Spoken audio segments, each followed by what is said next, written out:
He almost didn't look down. That was the thing he thought about later. He had been walking toward the entrance of the building with his phone in his hand and his mind already inside the conversation he was about to have, and he had felt the slight resistance under his shoe, chalk on concrete, the drag of it, and he had almost kept walking. He looked down. A face. Child's chalk. Blue and white and the smudged yellow of hair, drawn on the asphalt with the specific, serious effort of someone who had been trying very hard to get something right. Not skilled, the proportions were slightly off, one eye larger than the other, but recognizable in the way that mattered. The way a drawing was recognizable when the person drawing it had looked at the face so many times that the love of it came through, regardless of the technique. He knew the face. He had not seen it in 9 years. He stood very still. "You're standing on my mama." He turned. A girl, 7 years old, maybe 8, sitting on the bottom step of the building entrance with a plastic container of chalk beside her. Dark hair. She was looking at him with the direct assessment of a child who has identified a problem and is waiting for it to be corrected. He stepped back. He looked at the drawing.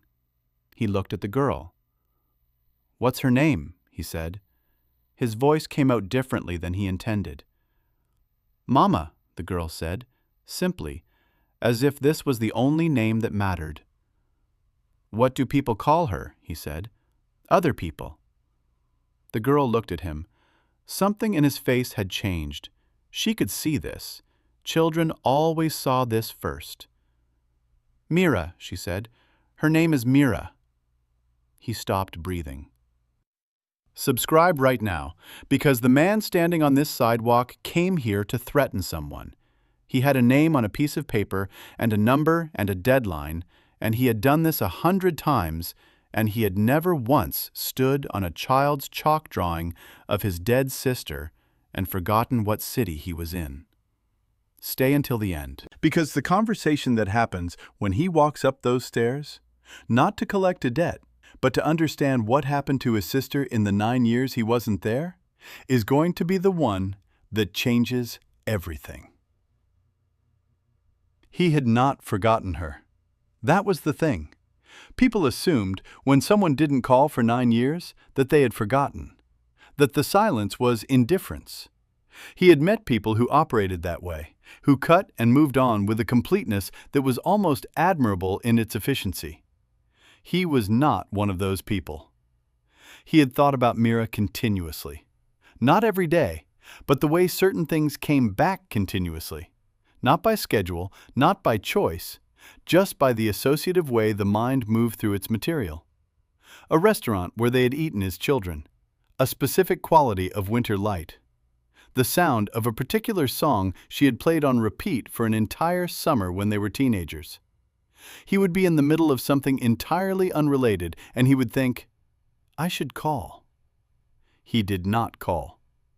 He told himself various things about why. That she needed to call first because she had said the last things. That he was waiting for the right moment, the right words, the version of the conversation that would not immediately return to the fight. That 9 years was too long now. That calling after 9 years required an explanation he didn't have. These were all true in the small way that excuses were true. The larger truth was simpler. He was afraid. Not of her anger. He could handle her anger. He had handled her anger his whole life.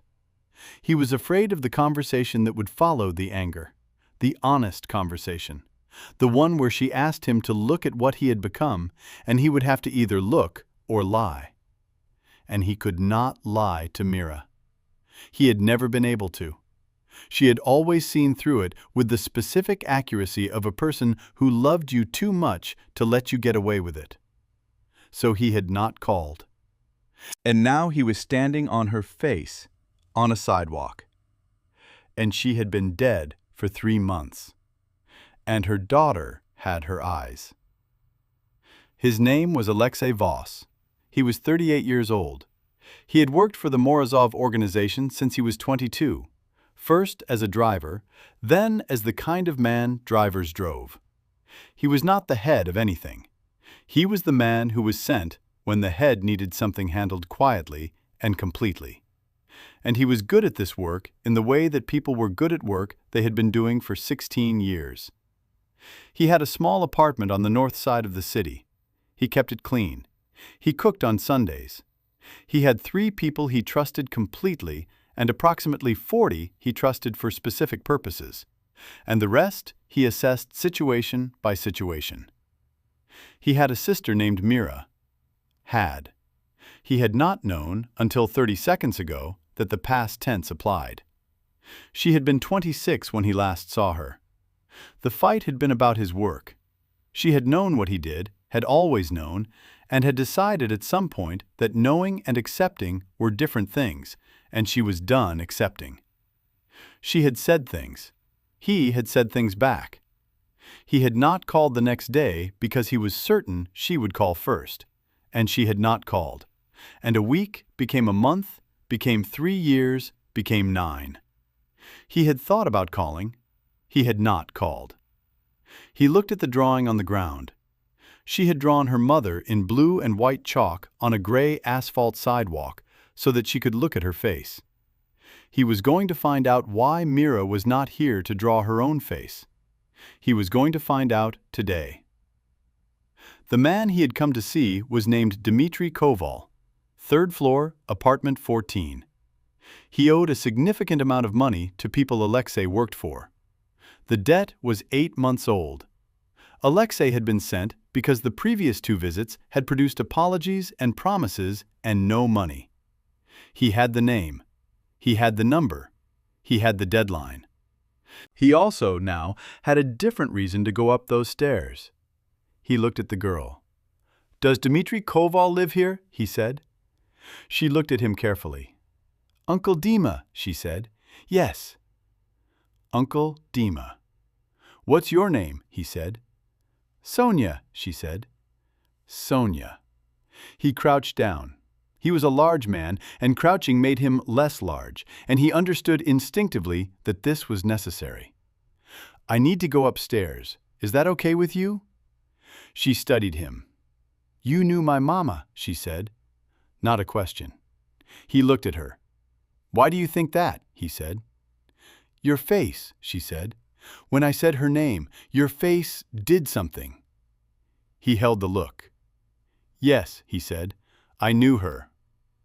Sonia looked at the drawing. Then she looked at him. "She talked about someone," she said. "A brother. She said she had a brother who she missed, but they had a fight." She paused. "She said she should have called." He did not move. "She said she should have called," he said. "She said it a lot," Sonia said. "At night sometimes, when she thought I was sleeping." She picked up a piece of blue chalk. She looked at the drawing. "I couldn't finish her eyes right. They're not the same." He looked at the drawing. The eyes were close. The right one was slightly larger. But the color was right. The specific dark brown that Mira had, the quality of them that he had been seeing in his memory for 9 years without knowing he was still seeing them. "The left one is right," he said. "The right one, just a little smaller. Here." He touched the asphalt beside the drawing without touching the drawing, showing the space. Sonia looked at where he pointed. She added a small adjustment. She sat back. "Better?" she said. "Yes," he said. "Much better." She looked at him. "You can go up," she said. "I'll be here." He stood. He went up. Dmitry Koval was 41 years old. He opened the door on the second knock and looked at Alexei with the expression of a man who had been expecting this visit and had spent 8 months hoping it would not happen and had run out of hope. He was, Alexei could see immediately, not a bad man. He was a tired man, a scared man. The apartment behind him was clean and small, with evidence of a child in it. Drawings on the refrigerator, small shoes by the door, a backpack by the couch. He was also, Alexei could see, a man who had been crying recently. The specific quality of red around the eyes that didn't come from tiredness. "Come in," Dmitry said. Not, I don't have it. Not, please give me more time, just, come in. Alexei came in. He sat. He looked around the apartment. He looked at the drawings on the refrigerator. Mira's handwriting on one of them, in the corner, a date from 2 years ago. He recognized her handwriting from 100 grocery lists and notes left on the kitchen table in the apartment they had shared from childhood. He looked at Dmitri. "Tell me about Mira," he said. Dmitri went still. "You knew her," he said. "She was my sister," Alexei said. The room was very quiet. Dmitri sat down. He put his hands on the table. He looked at them. "She never told me about a brother," he said. "Sonia mentioned. She said there was someone, but Mira never—" He stopped. "She didn't talk about her family much." "She was protecting me," Alexei said. "From questions. My work." He paused. "How long were you together?" 6 years, Dmitri said. We weren't married. We talked about it." He looked at the table. "We kept saying, next year." "And Sonia?" "She's mine," Dmitri said. "Ours. She's mine." He said it the second way because the first way was insufficient. Alexei looked at the man across the table, a man who had borrowed money he couldn't repay, who had lost the woman he had planned to marry, who was raising a 7-year-old alone, who had opened the door to the man sent to threaten him and said, "Come in." "How did she die?" Alexei said. Dmitri looked at the table. "Accident," he said. 3 months ago.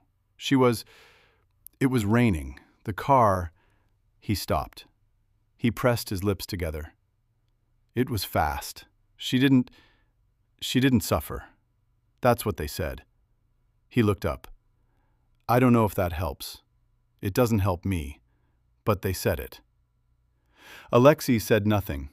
He was looking at the drawing on the refrigerator, Mira's handwriting in the corner, a date from 2 years ago. Sonia would have been 5.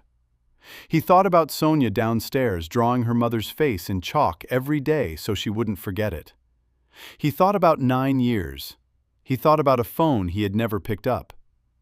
"The money," Alexei said. Dmitri looked at him. "I borrowed it for the funeral," Dmitri said. "Before the accident. For medical. She was sick first. There were bills. I borrowed it because I thought—" He stopped. "I thought I'd have time to pay it back. I thought I had more time for a lot of things." Alexei sat with this. The debt was medical bills and a funeral. He had been sent to collect the cost of Dmitri trying to save Mira's life. "The money," Alexei said again, different tone. "What was it for, specifically? The medical." Dmitri told him. It took 20 minutes. He told it completely. The diagnosis 18 months ago, the treatments, the cost of the treatments, the insurance that covered some and not enough, the decision to borrow because the alternative was to stop the treatments. He told it without asking for sympathy. Just the facts, in order, the account of a man who had done everything he could and run out of everything. Mira had known. She had argued with him about it. He said this without drama, just as a fact. She had said he shouldn't take on this debt for her. He had done it anyway. Alexei listened. He thought about what Mira would have said about this. The specific thing she would have said, in her specific voice. The voice he had last heard 9 years ago, saying things that had kept him from picking up the phone. She had been right about most of those things. He had known this within a year, and not called anyway. "She talked about you," Dmitri said. "In the end, in the hospital, the last weeks.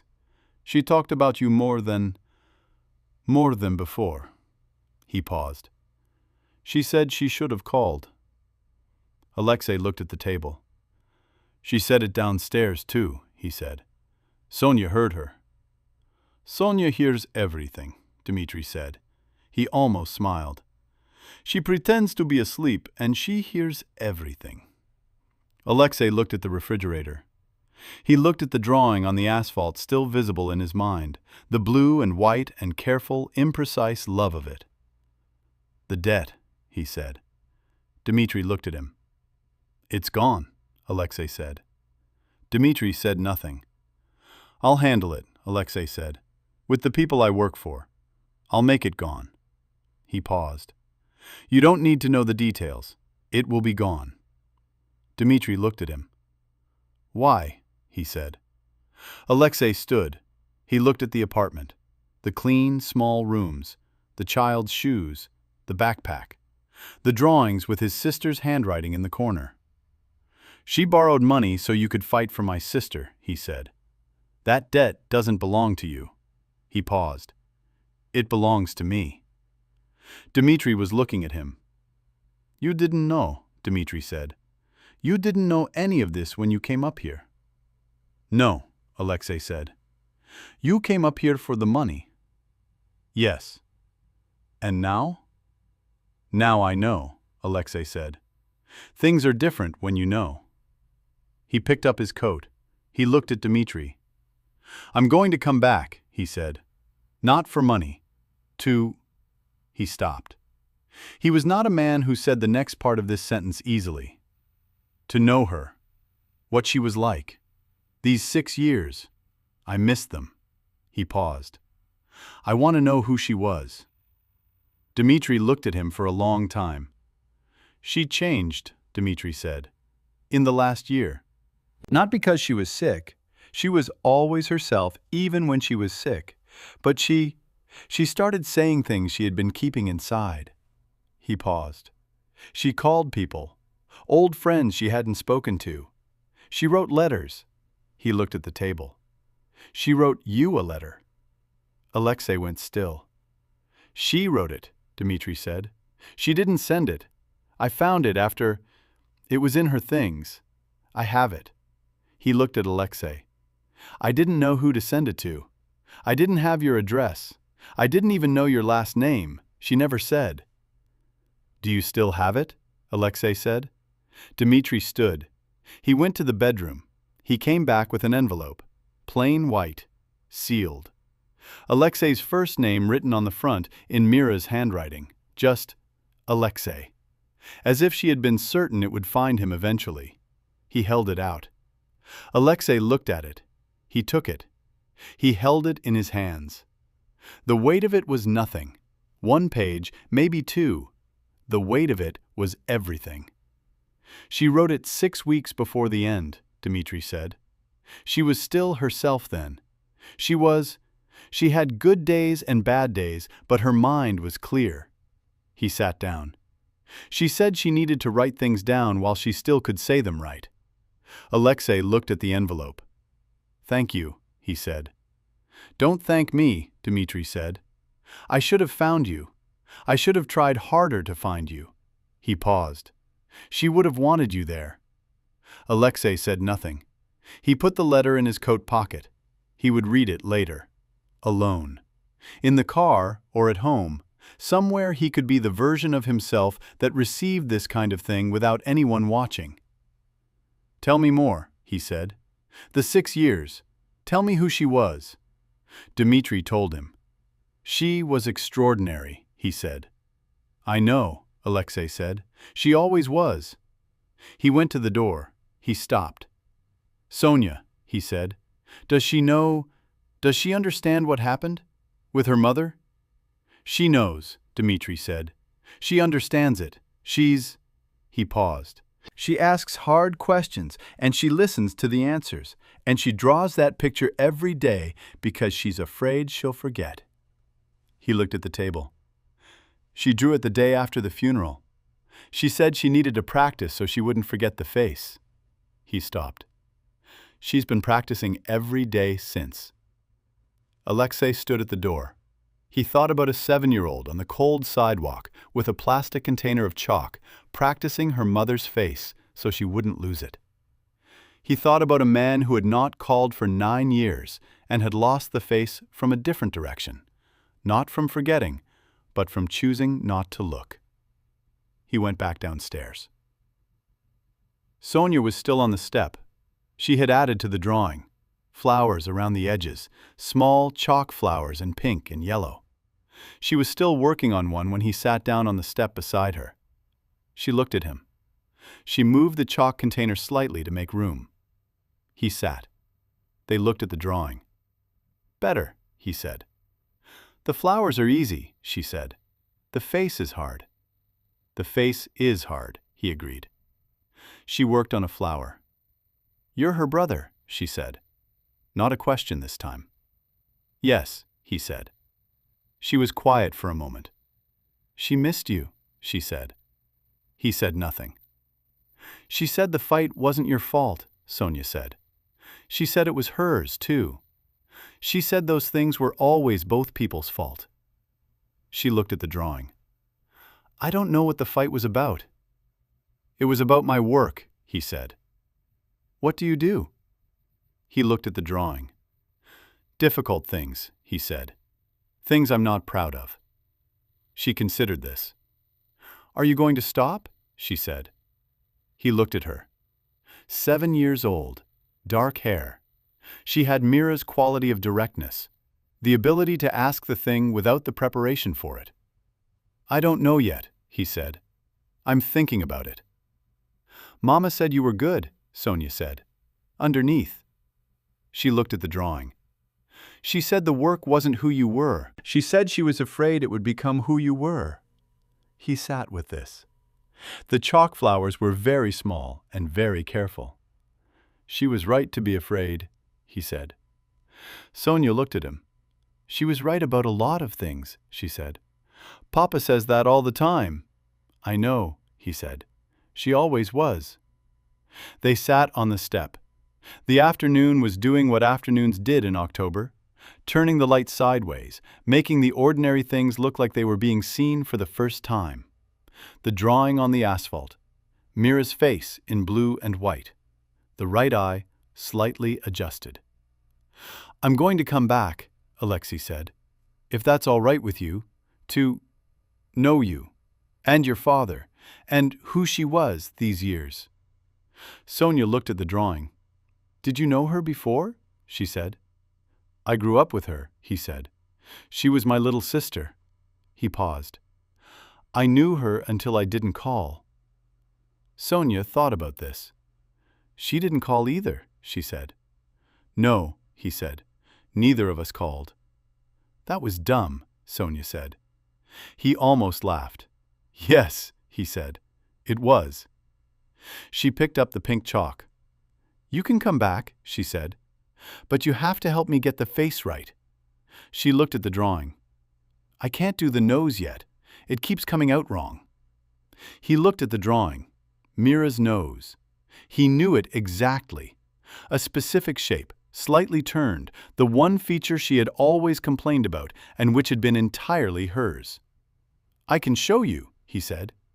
He held out his hand for the chalk. She gave it to him.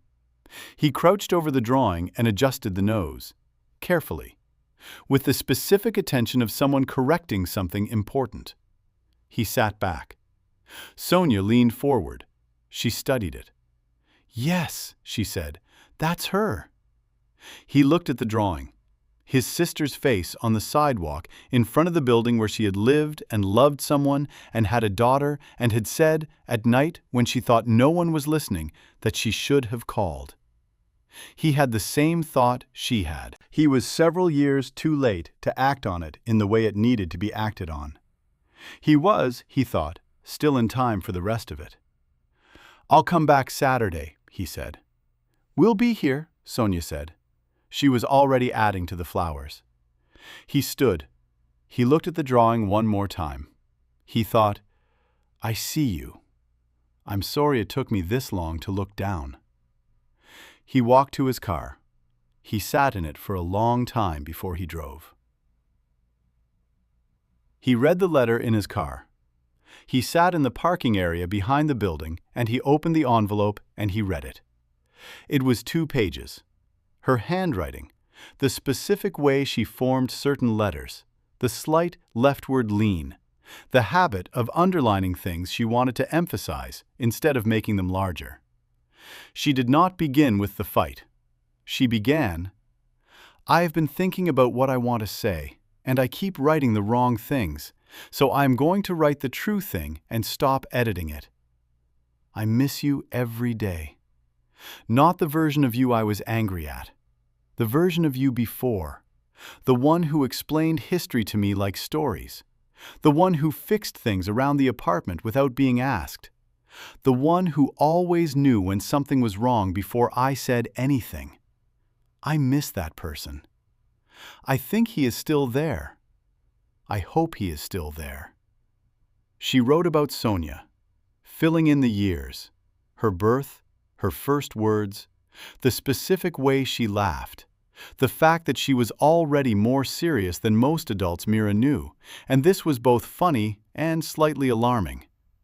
She wrote, "She is going to be remarkable. She has your quality of stillness when she is thinking. I see it in her, and I think of you." She wrote about the diagnosis, simply, without drama. "I have been sick. I am handling it. Dmitri has been extraordinary. I am telling you because I want you to know, not because I need anything. You don't owe me anything for the 9 years. I owe you too. We both stayed in our corners too long, and I am too tired now to pretend that wasn't both of us." She wrote, "I should have called. On the days when I thought about it, the specific days when I picked up the phone and put it down, I should have called. I told myself you would go first, or I would go first, or there was still time. I was wrong about the last one. I want you to know that I know that." She wrote, "If this letter finds you, and I don't know if it will, I'm giving it to Dmitri and hoping. I want you to know that I don't need you to apologize. I need you to know, Sonia. That's the thing. Whatever we were to each other, she is yours too. She has never had an uncle. She would like one, I think. She is the kind of person who would like exactly the right things." She wrote, "I love you. I have loved you the whole time. That doesn't require the 9 years to have been anything other than what they were. It just requires saying it while I still can." The letter ended there. He sat in the car. He had his hands flat on his thighs, and he was looking at the letter, and he was doing what he had not done in, he did not know how long. Long enough that it was strange.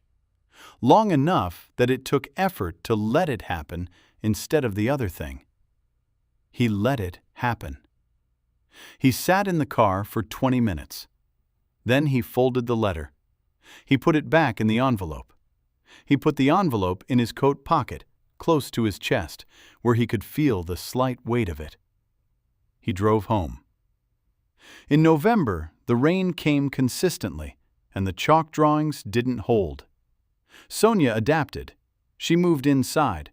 The building had a wide hallway on the ground floor, linoleum, and the super, Mrs. Fanova, was the kind of woman who saw a child drawing on the floor and pretended not to notice, rather than stop something that was clearly necessary. Alexei brought paper, big sheets of it, the kind artists used, from a store downtown. He brought them on a Saturday in late November, and Sonia looked at them with the expression she used when something was right. "For winter," he said. She nodded. "We can put them on the wall," she said. "When they're done, Papa puts them up." He looked at the hallway wall. There were 3 already, framed, properly framed, behind glass.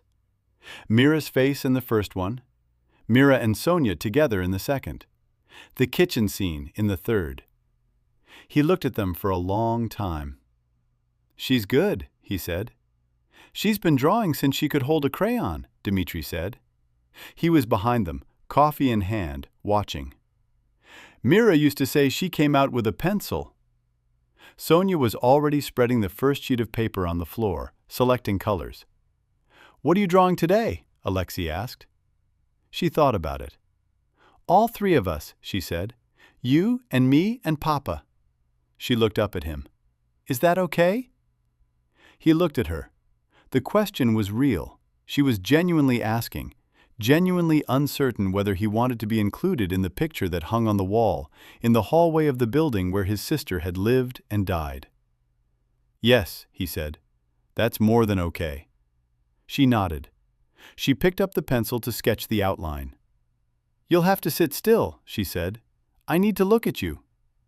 I can do that, he said. He sat. She looked at him with the concentrated attention she brought to everything she drew. The specific quality of a person studying a face to understand it, not to judge it, just to see it correctly. He let himself be seen. This was, he thought, the thing Mira had always asked of him and that he had always found difficult. Being seen correctly. Without the managed surface, without the professional stillness. He sat still. Sonia drew. Dmitri sat on the stairs with his coffee. The hallway was warm against the November cold outside, and the paper was large, and the drawing was going to be good. He could already tell. He went to see Morozov that evening. He had been deciding what to say in the car. By the time he arrived, he had decided. The truth, without decoration. Morozov was a man who respected directness. He had built 30 years on it. He could handle the truth delivered straight. Alexei told him about Sonia, about Mira, about what the debt was for. Morozov listened. He was quiet for a long time. She was your sister, he said. Yes. And you didn't know? No. And the man borrowed money to pay her medical bills? Yes. Morozov looked at his desk.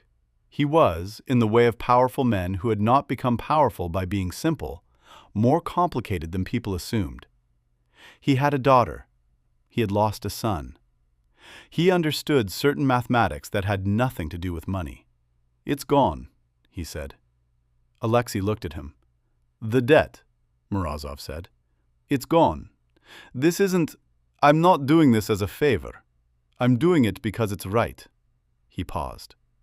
There are things we do and things we don't do. We don't collect debts for a man who borrowed money to keep someone's mother alive. He looked at Alexei. That's not who we are. Alexei said nothing. Morozov looked at him carefully.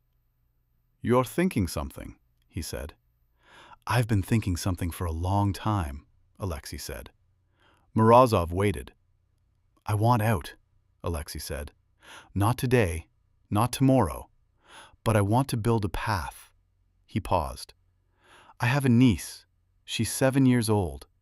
She draws her mother's face on the sidewalk every day so she won't forget it. He looked at Morozov. I don't want to be the reason she draws someone else. Morozov sat with this. That's a significant thing to ask, he said. I know, Alexei said. I'm asking. Morozov looked at his desk. He looked at Alexei. A year, he said. A proper transition. Nothing cut, nothing left open. A year and you're out clean. He paused. And you take care of the girl. Yes, Alexei said. Then we have a deal, Morozov said. He held out his hand. Alexei shook it. He went home. He sat at his kitchen table. He thought about calling. The thing he had not done for 9 years. The phone he had not picked up. He picked up his phone. He called Dmitri. Saturday, he said when Dmitri answered. I said I'd come Saturday. I'm coming. He paused. I want to bring something. What does Sonia like? He heard Dmitri breathe. Art supplies, Dmitri said. Good chalk, not the cheap kind. She goes through it fast. I'll bring chalk, Alexei said. She'll like that, Dmitri said. He hung up. He looked at the phone. He thought about everything it had taken to get to this moment. 9 years of not calling. A debt he hadn't known about, a building he had walked toward with a different purpose, a piece of chalk under his shoe that he had almost not noticed. He thought about almost. He thought about the slight resistance under his foot, the drag of it, the moment before he looked down. He thought, if I had kept walking. He had not kept walking. He had looked down. That was the whole thing. That was the entire difference between one life and another. He went to sleep. In the morning, he would still have the year ahead of him, the work of transition, the careful closing of things that needed to be closed. It would not be simple. But Saturday, he would bring chalk, good chalk, the kind that lasted. The first time they sat together after Sonia was asleep, Dmitri poured 2 glasses of something old and they sat at the kitchen table. Not to talk about anything in particular, just to sit. Alexei had not expected to like Dmitri. He had expected to tolerate him, out of respect for Mira's choice, out of the obligation of the situation. Liking him had not been part of the calculation. Dmitri was, he discovered, the kind of man who was easy to be around in the specific way that came from having nothing to prove. He said what he thought. He did not manage the conversation. He asked real questions and waited for real answers. "She said you were funny," Dmitri said. This was the 4th Saturday. Sonia had gone to bed at 8. She said that surprised people. That you looked serious, but you were funny. She was funnier, Alexei said. Much funnier, Dmitri agreed. But she said she learned it from you. Alexei looked at his glass. We used to make each other laugh, he said. Growing up. She could do voices.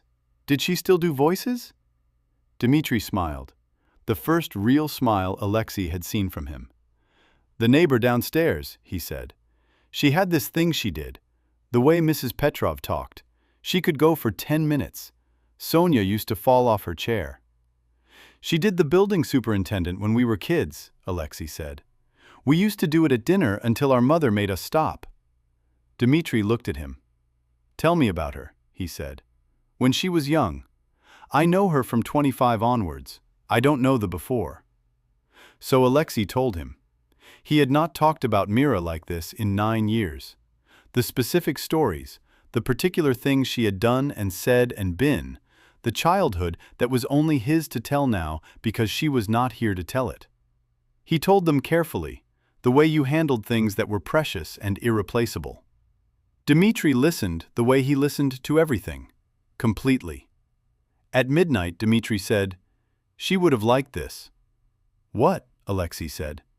You, Dmitri said. Here, the chalk, the Saturdays. She talked about finding you again. She said she was going to find the right words first. He looked at his glass. She ran out of time to find the right words. Alexei looked at the table. She found them, he said, in the letter. Dmitri nodded. I'm glad, he said. They sat until 1 in the morning. Then Alexei drove home. He thought, in the car, that he had not had this, the easy sitting, the real talking, in a long time. He had colleagues. He had people he trusted professionally. He did not have this. He thought, she gave me this too, from wherever she was. She gave me the chalk under my foot, and the face on the sidewalk, and the man across the table who loved her. And this was, in the specific way of Mira's gifts, entirely too much and exactly right. On his 3rd Saturday visit, Sonia asked him about his work. They were drawing again. She had graduated from just the face. She was now drawing the whole figure. Mira standing in what was apparently their kitchen, apron, hair up. She had described the scene to Alexei with the precise detail of a child cataloging a memory. She always wore the blue apron. She always tied her hair up when she cooked. She always sang one specific song he didn't know the name of. They were working on the kitchen background when Sonia said, What did you do that she was worried about? He looked at her. She was not looking at him. She was adding the outline of a counter. She said your work worried her, Sonia said. You said it was about your work. What did you do? He sat with this. He had thought about how to answer this if she asked. He had not found a clean answer. He had found the true one. I worked for people who did things that hurt other people sometimes, he said. Not directly, but connected. He paused. Your mama thought that being connected to bad things made you bad. I thought you could be connected to them and stay good. He looked at the drawing. I was wrong. Sonia drew a line. Were you bad? She said. I did bad things, he said. There's a difference. He paused. A person is what they choose to keep doing. I'm choosing to stop. She sat back. She looked at the drawing. Mama said that, she said. About choosing. She said we are what we keep choosing, not what we did once. She was right, he said. She was right about a lot of things, Sonia said. The matter-of-fact tone of someone reporting an established fact. Yes, he said. She was. Sonia picked up the chalk. Are you going to be around? She said. After you stop, are you going to be here? Yes, he said. Promise? She said, still not looking at him, working on the counter. Yes, he said. She nodded. She kept drawing. He watched her add the blue apron to the figure. Careful. The specific blue she had selected from the box on the first Saturday. The one she had held up and said, "This is the right blue." He thought, she has been memorizing every detail, every color, every specific thing. She is building a record because she is afraid the record will fade. He thought, I am going to help her keep it. He picked up his chalk. He worked on the kitchen window. She worked on the apron. They drew together in the Saturday morning light, and above them the window of the third-floor apartment was empty because Dmitri had gone to the market, and the sidewalk was theirs, and Mira's face looked out from the center of her kitchen with both eyes exactly right. The year was harder than he had told Morozov it would be. Not because Morozov made it hard. The agreement was honored, cleanly, with the specific efficiency of a man who had given his word and intended to keep it. The transition itself was orderly. Alexei handed things over methodically, closed what needed to be closed, made the introductions that made the handoffs work. The hard part was different. He had been this for 16 years. Not just the work, the person the work had made him. The specific quality of presence he had developed, still, watchful, a certain weight that rooms adjusted to. He had not known how much of this was him and how much was the role until he began removing the role.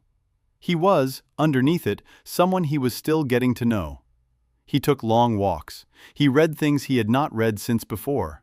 He started cooking again on Sundays with actual attention rather than efficiency. He went to see Sonia every Saturday. This remained constant.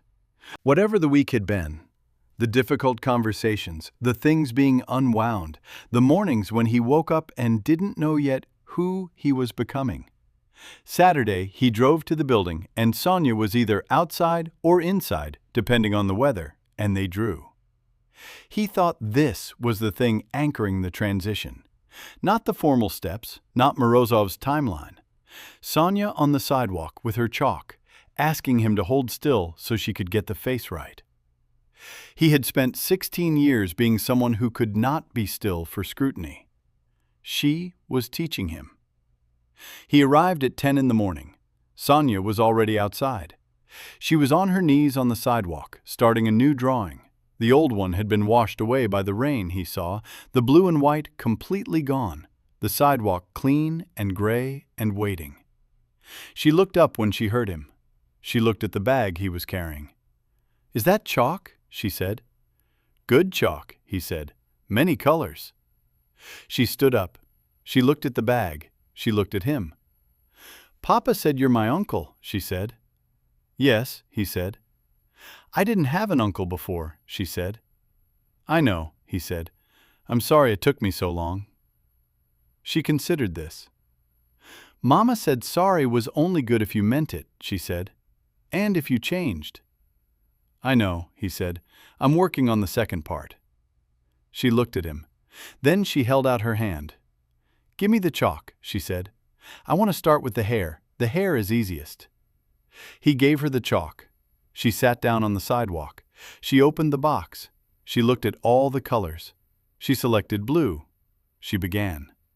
He sat on the step above her and watched her draw his sister's face from memory on a gray sidewalk on a Saturday morning in October, and he thought, I will remember this. Specifically, completely. I will not let this be something I don't call about. He had been given, by an accident of chalk and direction of foot, a second chance at something he had thought was closed. He was going to use it correctly. "You're not helping," Sonia said without looking up. "What do you need?" he said. "The eyes," she said. "You know how to do the eyes." He came down from the step. He sat beside her on the sidewalk. He took the chalk she handed him. He worked on the eyes. Together they drew Mira's face on the gray sidewalk, careful and slow, better than it had been before, with more colors and more time, and someone who had known her from the beginning. A woman walking past slowed.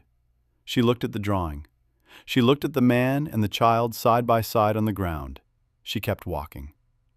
Above them, in the third-floor apartment, Dmitri stood at the window and watched his daughter and her uncle draw on the sidewalk.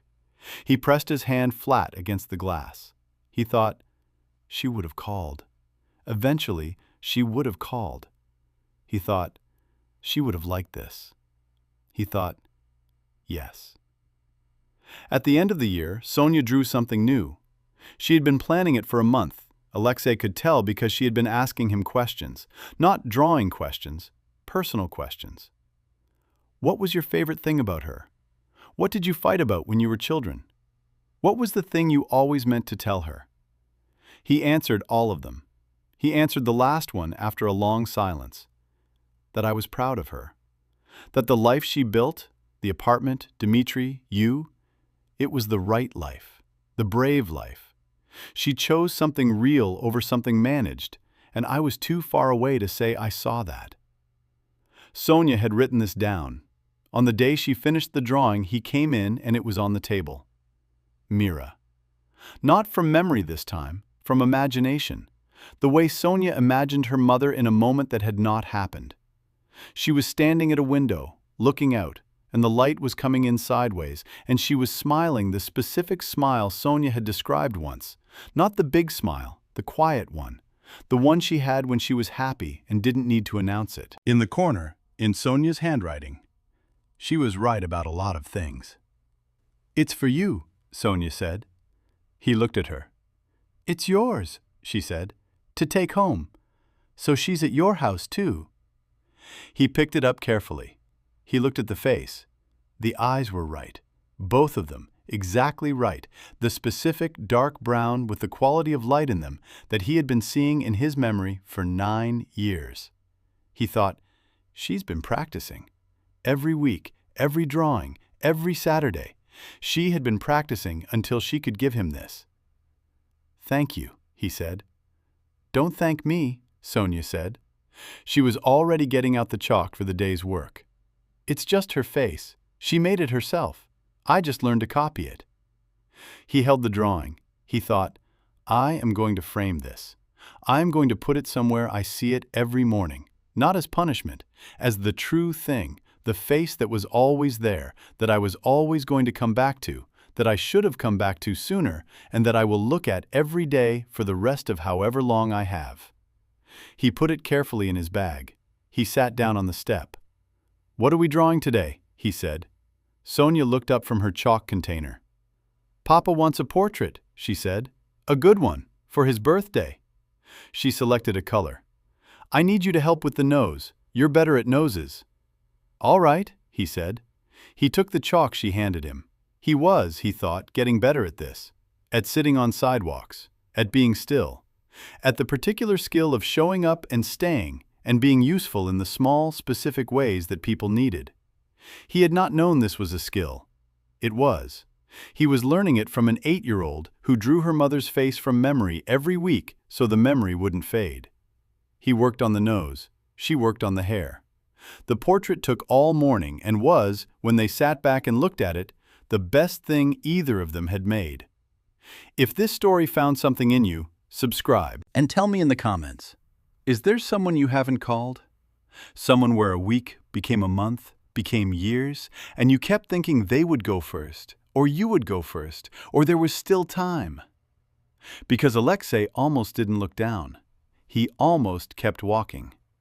Tell me what you would have done.